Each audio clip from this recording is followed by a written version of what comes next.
Salut à tous, c'est Loïc, bienvenue sur Toute Berzingue. Alors aujourd'hui je suis à Loéac en Bretagne et nous allons visiter ensemble le manoir de l'automobile. Ça fait très longtemps que je voulais venir et là du coup je suis de passage dans le coin. Donc je me suis dit allez, c'est le moment d'aller enfin visiter ce musée qui a l'air incroyable. Allez, c'est parti. Alors déjà sur le parking visiteur on a une magnifique AC Bristol. Ça c'est assez rare. Alors on commence ici avec un espace réservé aux ancêtres. Donc là on a deux Renault NN de 1924 et 1923 pour la rouge. Après là on a une Samsung Val 3 de 1921. Citroën 5 HP, donc les fameuses trèfles. Ouais, celle-là ça va être une trèfle de 1921. Après on a une Matisse de Dion-Bouton, donc type L vis-à-vis. Donc là les gens étaient assis en vis-à-vis. Et celle-ci elle date de 1899. Et elle pouvait aller à 30 km/h. Après ici on a quelques tricycles, enfin on a un tricycle, c'est une Léon Bollé. Elle est de 1896, 25 km/h maxi. Regardez là le volant. Le volant c'est pas le volant qu'on a aujourd'hui. De Dion-Bouton de 1906, Ford T 1914. Ici on a encore quelques Renault, donc un fameux taxi, un taxi de la Marne. Donc 1907. Après Renault 2 1920. Chevrolet de 1928. Citroën C4 Torpedo. Encore une Citroën C4. Une traction. Deux tractions. Alors là-bas derrière on a une Panhard camionnette. C'est une F65, 2 cylindres, donc de 1964. Et une Panhard X19, 1914. Une Panhard Levassor, 1935, 120 km/h déjà. Une PL17 de 1961. Alors ici on a une Delage DE de 1923, marque française de prestige. Ici on a une Tracta, bon ça je connais pas ça. Donc c'est 1933. Ah, Delahaye, alors ça j'adore, 135M 1949, ça c'est beau ça. Alors ici on arrive dans un autre espace avec voitures de course, des Alpines, etc. Hop, voilà. Ici on a une Rispal de 1954. Je connais pas, hein, je vous avoue, Rispal. Une auto bleue, moi je connais pas non plus ça. 1955. D'ailleurs c'est marrant, regardez, c'est Renault auto bleu. Puis là les deux phares qui sont intégrés comme ça dans le pare-choc, c'est bizarre. Dans la calandre. Une Brissonneau et Lotz, voilà, 1957. Ah, là, ça c'est plus connu, donc Matra Jet 1967. On a plusieurs Matra ici, une 530. Ça c'est 1969. Une Murena, donc Murena avec 3 passes de fond. Ça c'est 1982. Une René Bonnet Missile. Ça c'est 1961. Tout ça ce sont des marques françaises. DB Le Mans. Et là-bas une Panhard Junior. Alors ici reposent les restes d'une Bugatti EB110 de course. Voilà, 24 heures du Mans 1994, après l'accident. Paix à son âme. Alors ici on a quelques prototypes 24 heures du Mans. Donc là on a une Jaguar XJR 11, 400 km/h, hein, 1990.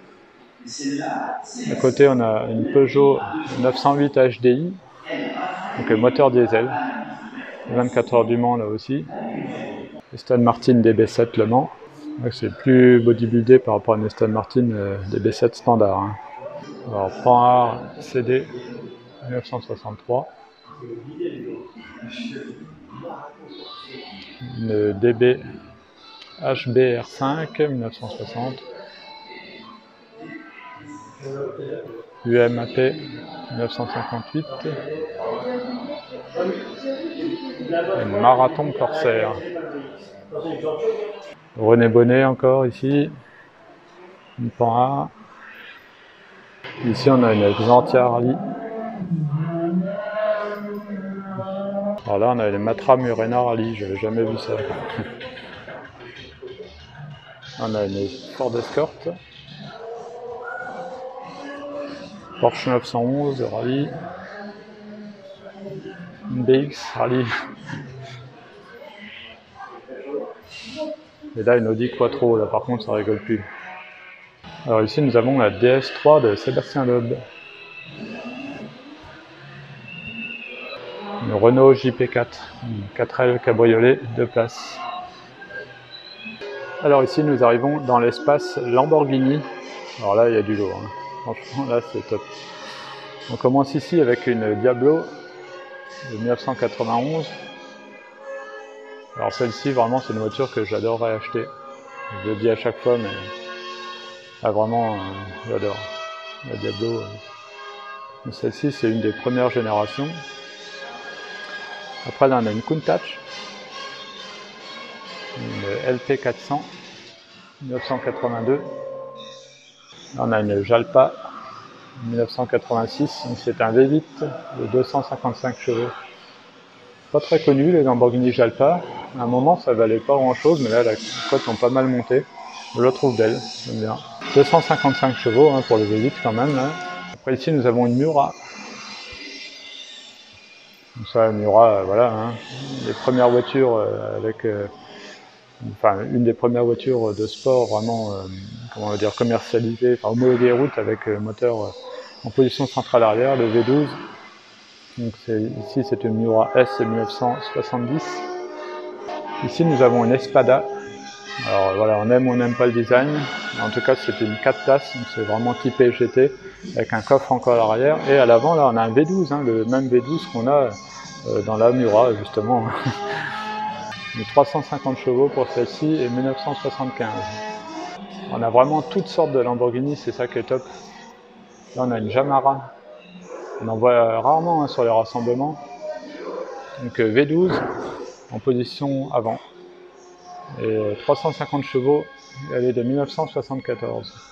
On peut voir qu'il y a 4 places.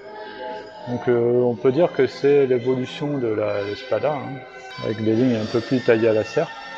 Ici on a une Huraco. Une Huraco, la cote est pas très élevée, elle a dû monter. Hein. Mais voilà, pareil, assez rare. Donc 220 chevaux, V8 1974.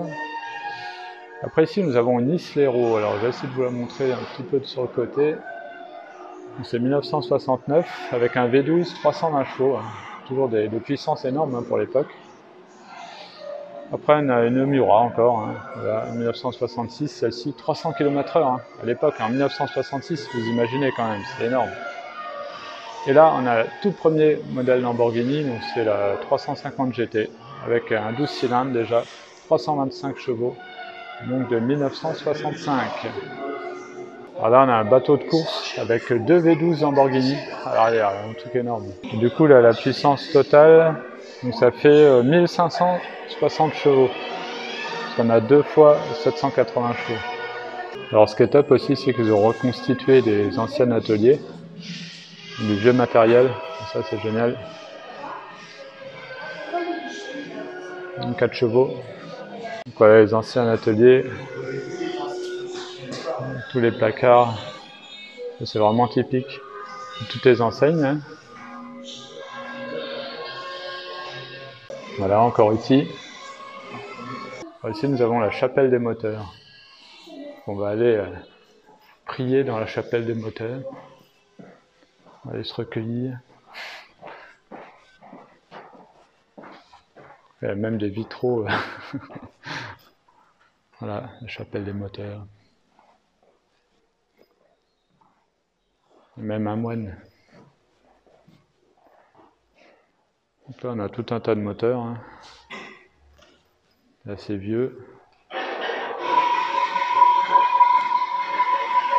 On les entend même. Il y a seulement un peu plus d'un siècle, animé par un moteur bicylindre en V d'une puissance de 2 chevaux. 1900, hein, ce moteur-là. Monocylindre. 4 cylindres. km/h.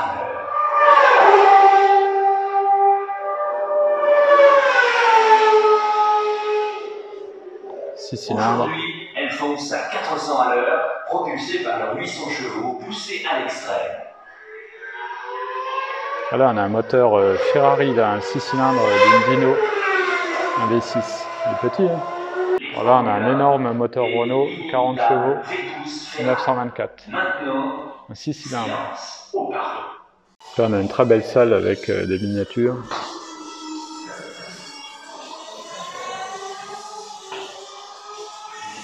Voilà, si je vous montre un peu. Des belles reproductions. Alors après, ici, on a un bel espace avec plusieurs voitures. Un peu plus anciennes. On va regarder ça tout de suite. Donc là, ici, on a un Volkswagen Combi. Après, on a une 2 Auto avec un 6 cylindres 1949. Cadillac Fleetwood 62. Citroën Petite Rosalie 32 chevaux record. Alors, record des 300 000 km avec 93 km/h de moyenne en 1933, donc c'était pas mal du tout. Après là on a une Ariès. Ici on a un petit tricycle d'Armon. Anthony Lagoutte, c'est vrai que ça ressemble à une goutte d'eau. Très profilé pour l'aérodynamisme.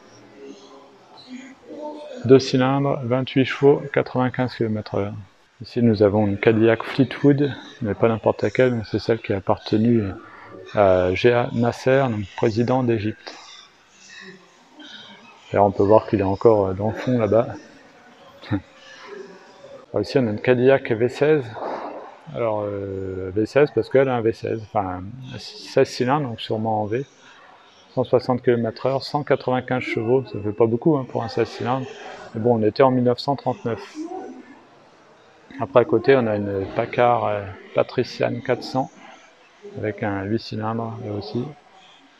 Donc là voilà, on a plusieurs grosses américaines des années 30 avec des Packard.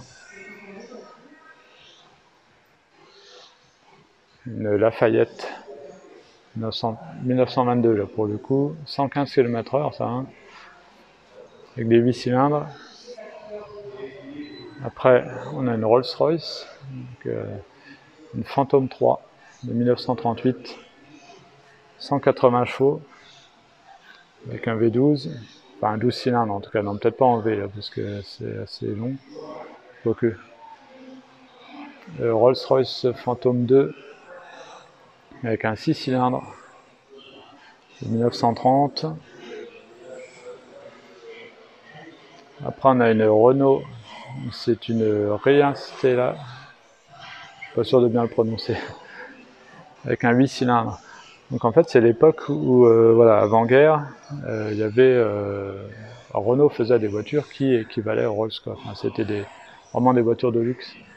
Après la guerre, ils sont orientés vers des voitures plus populaires, mais avant la guerre, voilà, c'était vraiment des voitures de luxe. Là, on a une Porsche, donc c'est l'ancêtre d'Audi. Hein. On peut voir d'ailleurs les 4 anneaux là. Hein. Donc, pareil, voitures de luxe. Donc là, voilà, on est dans un emplacement avec des voitures vraiment de luxe, des grosses berlines énormes. Là, on a le Zèbre. Là, on a un Zèbre. Là, on a une Benjamin, avec un petit coq. Est-ce que c'est une marque française? Ici, on a une Samsung, marque française également.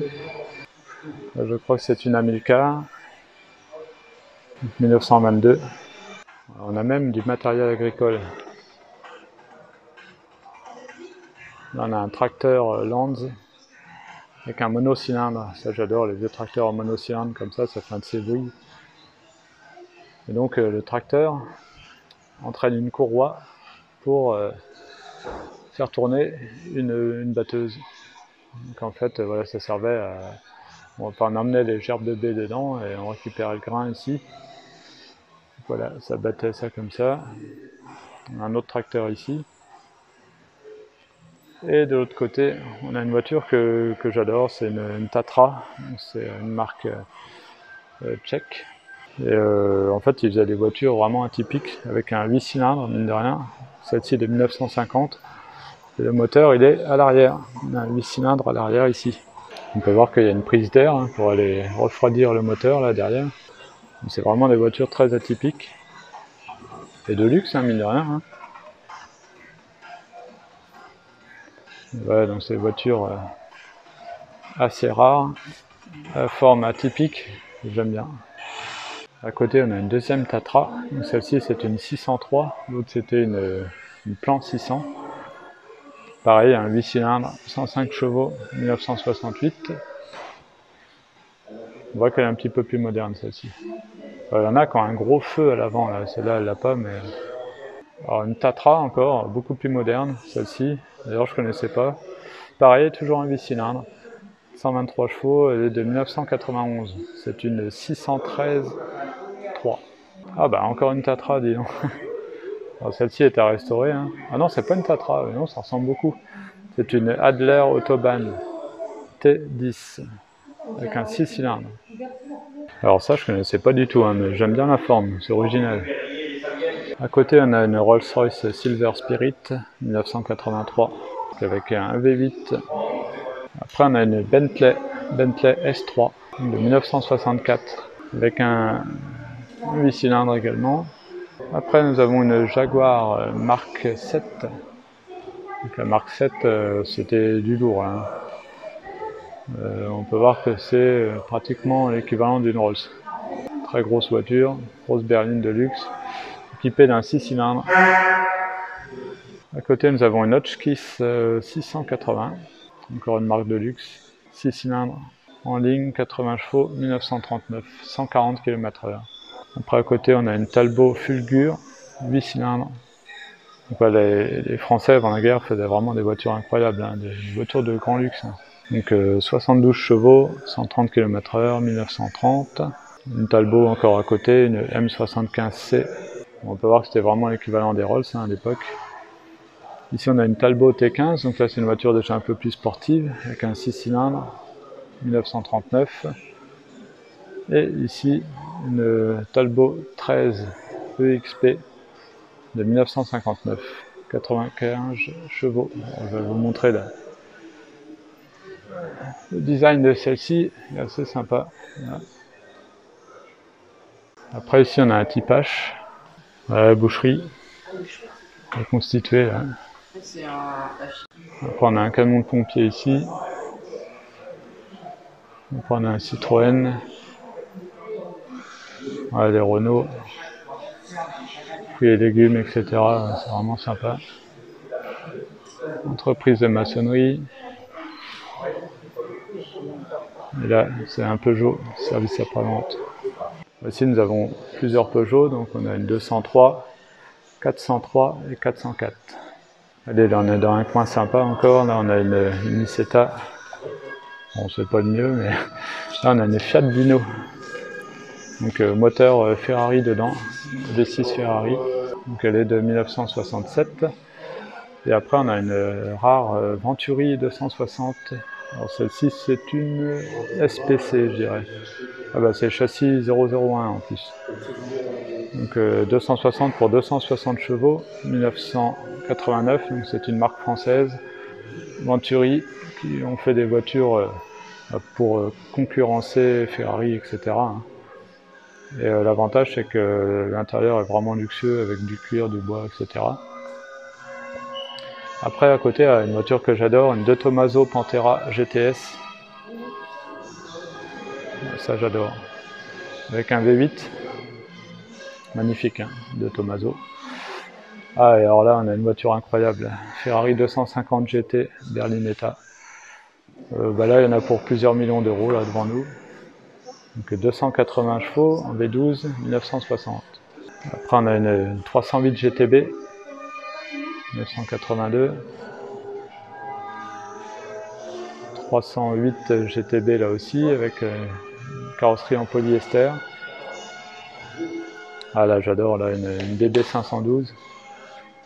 Donc avec un V12 enfin 12 cylindres à plat à l'arrière. Et sa remplaçante, la Testarossa. Donc celle-ci, c'est les premières versions avec un seul rétroviseur en position haute. Et le deuxième était en option. Donc voilà, une voiture, en fait c'est les Testarossa les plus recherchées, les plus cotées, celle-ci. Même si c'est pas les plus belles. Ça fait bizarre hein, avec un seul rétroviseur. Donc on retrouve le 12 cylindres à plat à l'arrière, 390 chevaux et 1986.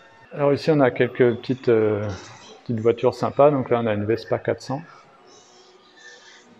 Et là on a une Nicetta. Donc là c'est une V-Lame, donc avec la porte qui s'ouvre sur le devant. On peut voir que les charnières sont là et là. Donc voilà, la porte s'ouvre comme ça, avec le volant dessus. Là on a le petit essuie-glace, je suis pas sûr que ce soit bien efficace. Le moteur à l'arrière, on voit qu'il y a les entrées d'air ici pour le refroidir. Après on a une Fiat 595 Abarth. Ça doit bien marcher ça. Ici on a une Fiat 850. Là on a une Fiat Abarth 850 TC. À côté une Fiat Abarth 1000. Ah bah tiens, ça je connais pas, ça c'est une Citroën Pony. Un peu comme une Méhari, mais c'est pas une Méhari. Elle est de 1974. Par contre là j'ai l'impression que c'est pas du plastique. Non, là c'est de la ferraille. Ça va être ça la différence. Alors cette voiture a été fabriquée en Grèce. Après on a une 4L. Ah non, même pas, c'est une Renault 3 celle-ci. Alors Renault 3 parce que c'est pas une Renault 4, parce qu'elle n'a pas la custode là.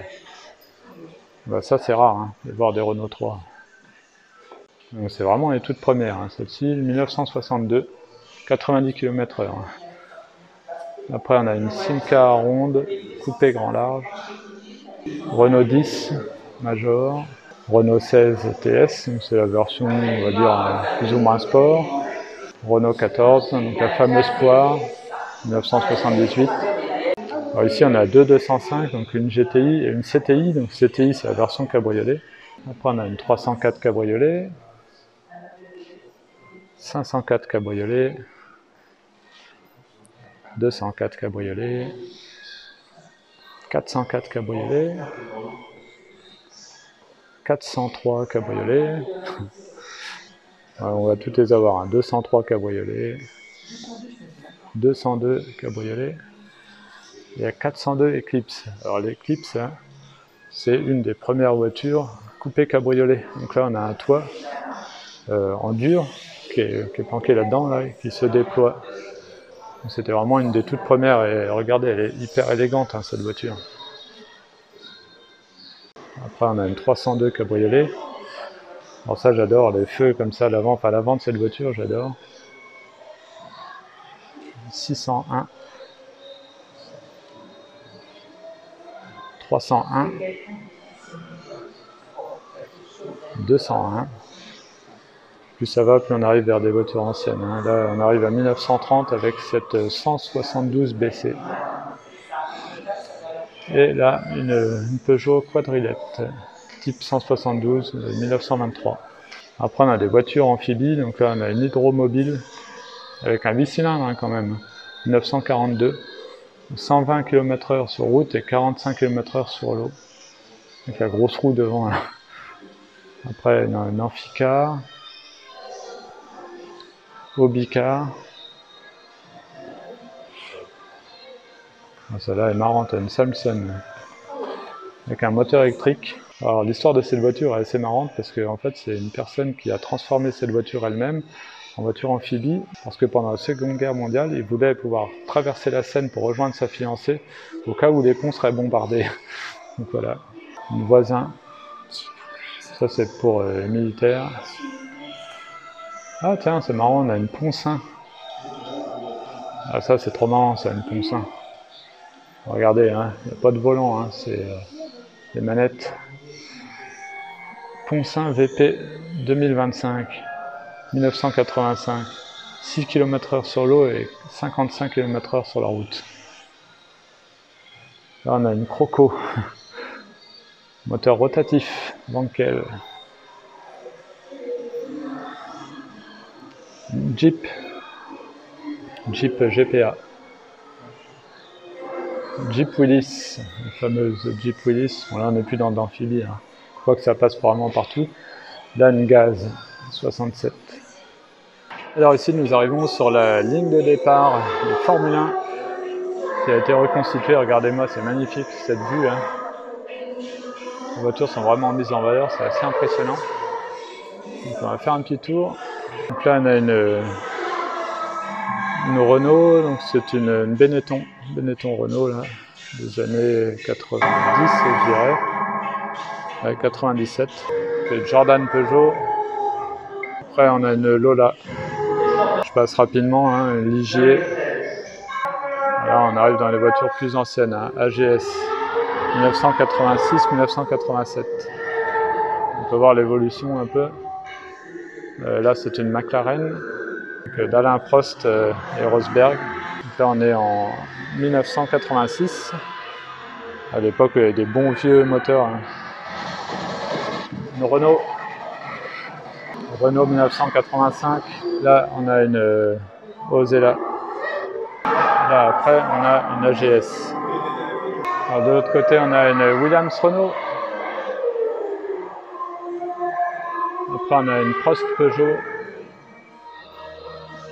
À l'époque où il y avait des V10, hein, dans les Formule 1, au moins, voilà.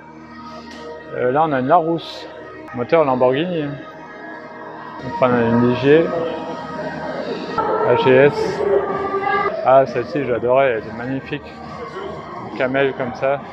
Quand j'étais petit j'adorais celle-ci. C'est une Lotus Honda. En fait c'est le dromadaire camel que j'aimais bien quand j'étais gamin. Là après on a une AGS, une F1 Turbo, une Ligier, et après on a une 4 cylindres, alors c'est une AGS encore, Gitane. Alors on peut voir que ça a vraiment bien évolué, hein. Regardez-moi cette vue là, incroyable. Alors regardez l'ambiance là, c'est magnifique. Un petit lustre et tout là. Alors c'est toujours pas fini, hein. Là on est à l'étage et on a une Sabra Sport cabriolet, Simca coupé de ville, une Sab Sport 96 V4, Porsche 356C avec un 4 cylindres à plat, hein. À l'époque il y avait pas de, c'était pas un 6 cylindres encore, hein. Porsche 912 coupé, pareil avec un 4 cylindres, Porsche 914 4 cylindres également. En position centrale arrière, alors que sur les 911 et sur la 356 le moteur est en porte-à-faux arrière. Et après on arrive à la 911 Turbo 1996 où là on a le 6 cylindres à plat, le fameux flat 6. Après on a aussi des Porsche avec un V8, hein. Là on a une 928 S4 320 chevaux 1987. Ah, une Safran V6 biturbo, ça c'est excellent ça. Ça devient un collector. 1994, 268 chevaux, 252 km/h. Après on a une Mercedes 500E, 350 SL, 300 SEL, grosse berline, 280 SE, Lancia Beta, Lancia Flaminia Touring 3C, un 6 cylindres dedans, 1964, 140 chevaux, Lancia Fulvia. Celle-ci c'est la 1300 HF, 4 cylindres, 110 chevaux, 1968. Là on a une Fulvia Sport Zagato, donc le fameux carrossier Zagato. Il fait toujours des formes un peu spéciales. Sinon le moteur c'est un 4 cylindres, 80 chevaux, elle est de 1969. Là on en a encore une autre de Zagato avec une carrosserie un petit peu différente, donc celle-ci est à restaurer. On peut voir qu'elle est un peu différente par rapport à celle d'à côté. Lancia Flavia 1972. Voilà, ça c'est très beau, hein, on dirait presque une petite Ferrari. Hein. Alfa Romeo 2600 Sprint avec un 6 cylindres. Alfa Romeo GT 1300 Junior. Donc, en fait ça c'est des coupés Berton. Donc là on en a une autre, une 2000 GT 1971, celle-ci.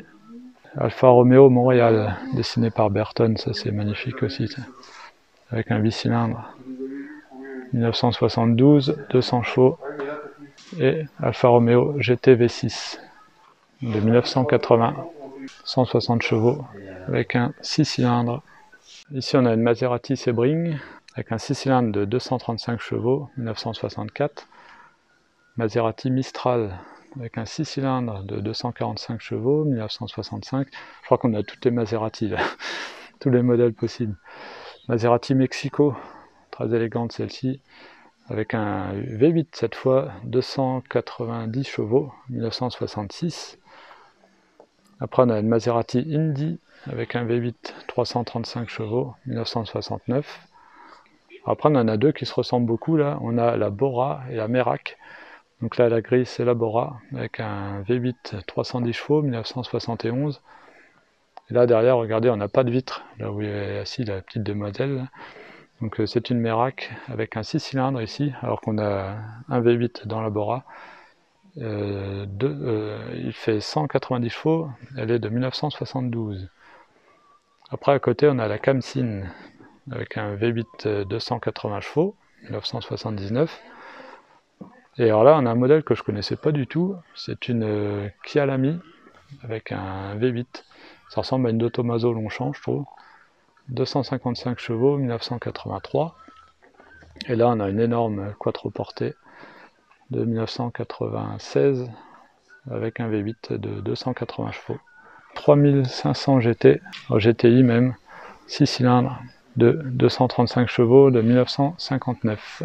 Après là on a une CX Prestige, Citroën CX, avec un 4 cylindres, 200 km/h, 1987. Ici on a une Citroën SM, avec le moteur Maserati, donc le 6 cylindres Maserati, à l'époque où Citroën avait racheté Maserati. Là on a une Facel Vega Felicia Cabriolet, avec un 4 cylindres de 115 chevaux. Elle est de 1961, donc Facel Vega, marque française de luxe, de prestige même. Là on a une Facel Vega Facelia F2B, 4 cylindres, de 1961. Donc là on peut dire que ça concurrençait Ferrari, hein. On peut le dire. L'intérieur c'est le grand luxe, bois, cuir, etc. Là on a une Facelia 3 de 1961, Facel Vega F2. Regardez-moi ça comme c'est élégant, ça c'est magnifique. Là on a une Facel Vega Excellence, donc c'est une berline en 4 portes. Très rare ça, hein. Je n'en ai pas vu beaucoup, hein. Je suis pas sûr d'en avoir déjà vu même. 200 km/h, hein, 1961. Après on a une petite anglaise, Aston Martin DBS, avec un V8 375 chevaux de 1971. Après on a une Jaguar Type E, celle-ci en V12, 1971, 292 chevaux. Ford Consul 4 cylindres de 1963 et une Audi 100 coupé S avec un 4 cylindres 1972. Après derrière là on a une espèce de... Qu'est-ce que c'est que ça? Il y a combien de roues là-dessus là? Je sais pas trop ce que c'est ce truc là-haut. Ah bah là on voit de plus près le truc. Alors il y a... En fait il y a 3 roues plus 2 petites roulettes de chaque côté, parce qu'à mon avis ça fait comme la relayante Robin. Si on tourne trop vite dans un virage ça se retourne, mais là au moins il y a des petites roulettes. Petite voiture marrante, là on en a une autre. Bon, en fait il y a des voitures sans permis, hein. Après on a des très beaux espaces avec des décors magnifiques, regardez ça. Avec des garages reconstitués, des choses, des métiers en fait, hein. Voilà, là on a une épicerie. On a l'impression de faire un bond dans les années, je sais pas quelle année d'ailleurs, mais regardez les vieux appareils photo, etc. Là. Incroyable, le photographe. Là, on a l'épicerie. Ah, j'adore ça. Des épiceries.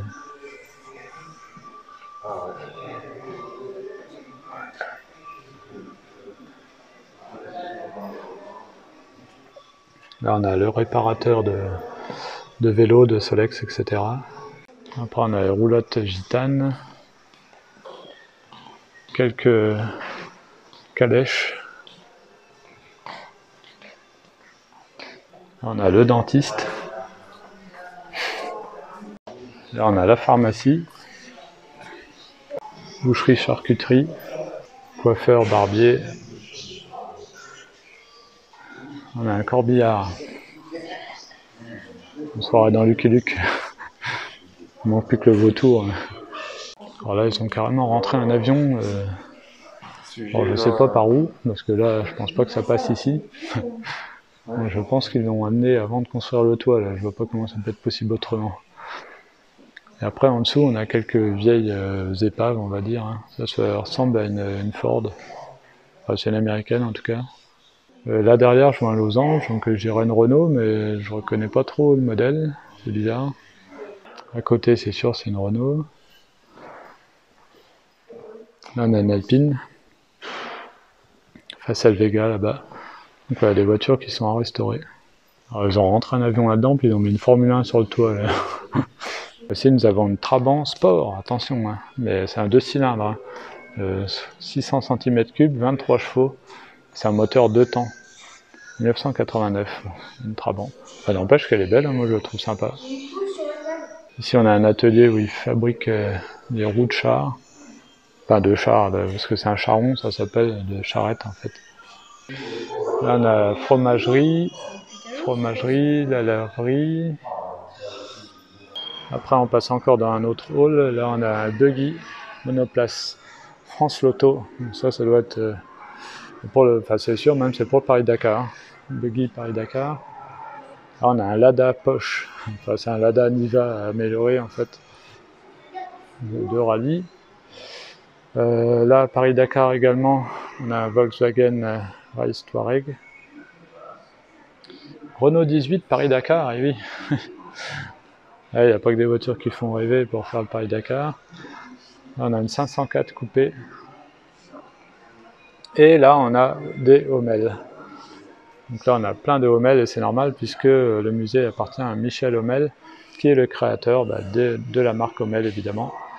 Donc là, on a une barquette. Ce sont des moteurs Peugeot, hein, 4 cylindres. Et donc l'histoire des Hommel, donc si vous ne connaissez pas, donc en fait, tenez, voilà, on a marqué un échappement ici. C'est pas un hasard puisque Hommel est le propriétaire du magazine Échappement. Et en fait, l'histoire de cette marque, c'est que dans son magazine, il a posé la question aux gens, qu'est-ce que vous voulez d'après vous, quelle serait la meilleure voiture de sport? Donc les gens ont répondu, ils ont donné tous leurs critères, et du coup il a sorti ces voitures-là. Donc là on a la Hommel berlinette échappement, prototype numéro 1. Donc voilà, ça va quand même à 230 km/h. Hein. Et celle-ci a été présentée au Mondial de l'Automobile de 1992. Donc voilà, on a plusieurs modèles. Donc les berlinettes, il y en a une autre berlinette ici. Donc ça c'est le prototype numéro 2. Alors derrière on peut voir qu'on a même vraiment l'étude carrosserie. Hein. Et là on a une berlinette RS. Alors ça c'est très rare, un jour où vous en croisez dans la rue, vous pouvez aller brûler un cierge. Hein. C'est des voitures vraiment typées course, c'est pas confort ni rien. Donc voilà, 1999, celle-ci, c'est une des dernières. Hein. Là on a une berlinette RS2. Après on a un autre modèle, c'est une Capster. Donc Hommel Capster, c'est voilà, moteur Peugeot. Alors c'est un design assez particulier. Hein. On a une barquette encore.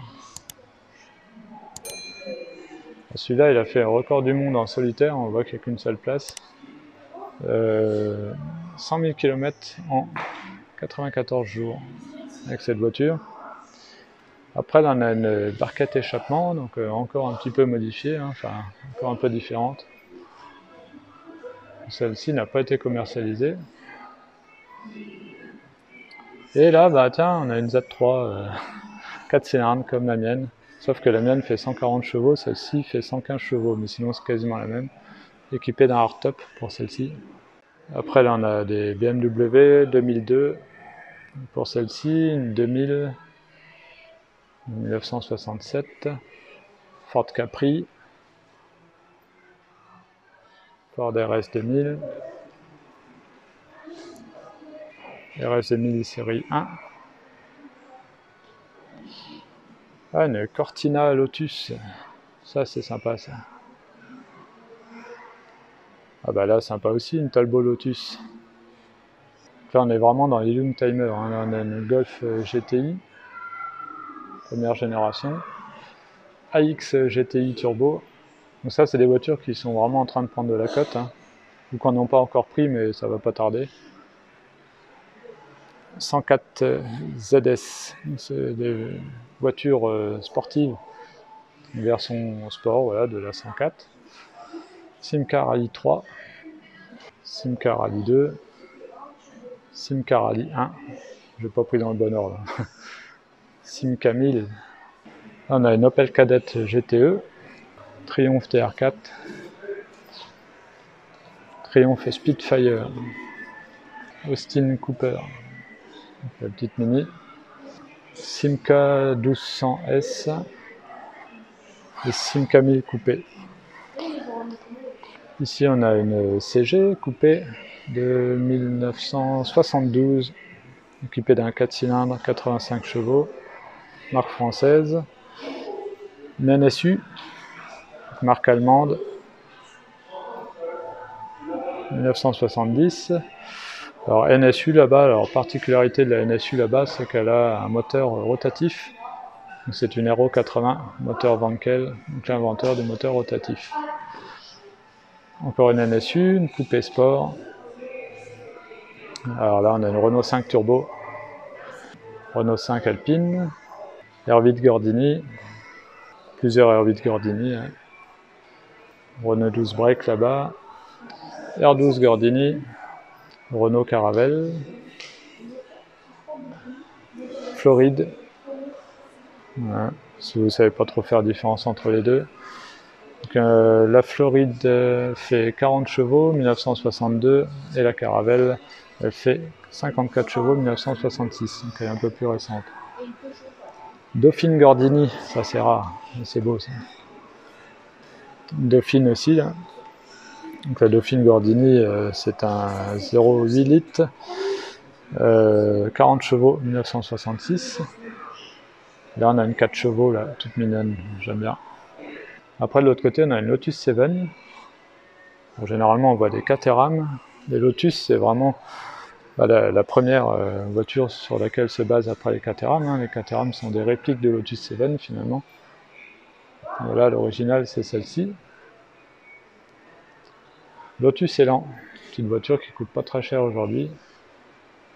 Assez sympathique. Bon, par contre c'est typique années 90. Volkswagen Coccinelle Cabriolet, alors c'est une Ebmuller en particulier. Hein. Ici on a une Karmann Ghia, une Volkswagen, et une Coccinelle 11CL 1955. Alors là on a un réacteur, donc là Bugatti peut se coucher avec son W16. Hein. 30 000 chevaux là. Donc 1400 km/h sur terre et 4000 dans l'air. De fou. Ici on a une 304 groupe 2, une 304 de rallye, Ford Escort RS. Alors là on a un dragster, et même une moto dragster, je sais pas comment on appelle ça. Donc là ça arrache. Avec le petit parachute derrière pour freiner. Alors ici nous avons plein d'Alpines. Donc là on a l'A106. Donc je pense que c'est la toute première Alpine. Donc elle est équipée d'un moteur de 747 cm3, 21 chevaux, 1957. Là on a l'Alpine A108, 2+2, donc ça veut dire qu'on a deux petites places à l'arrière. Équipée d'un moteur de 900 cm3, 55 chevaux, 1961. Là on a une A108 cabriolet. La 108 coupé sport. Donc là, on peut voir que l'avant commence à ressembler à une berlinette comme on connaît bien. La 110 GT4. Donc là, c'est pas la berlinette. Hein. Et là, on a une A110 cabriolet. C'est un peu comme une berlinette cabriolet. On voit bien l'avant. Et voilà, là, on a la vraie A110 berlinette. Celle-ci, c'est une 1300 de 1969, 81 chevaux. Après, on a encore une Alpine berlinette. Celle-ci, c'est une 1300 aussi. Une A310. Et une autre A310.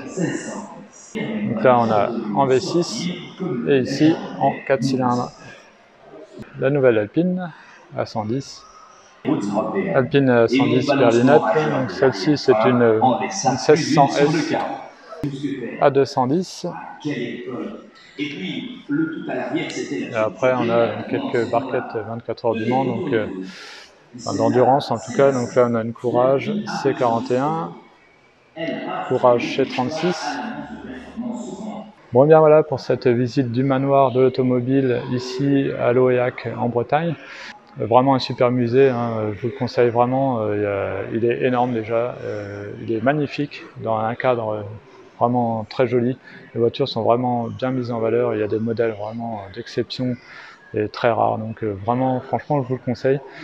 Donc j'espère que vous avez aimé la vidéo, si c'est le cas n'hésitez pas à mettre un pouce bleu, n'hésitez pas aussi à vous abonner et activer la petite cloche, comme ça vous serez au courant dès que je mets une nouvelle vidéo.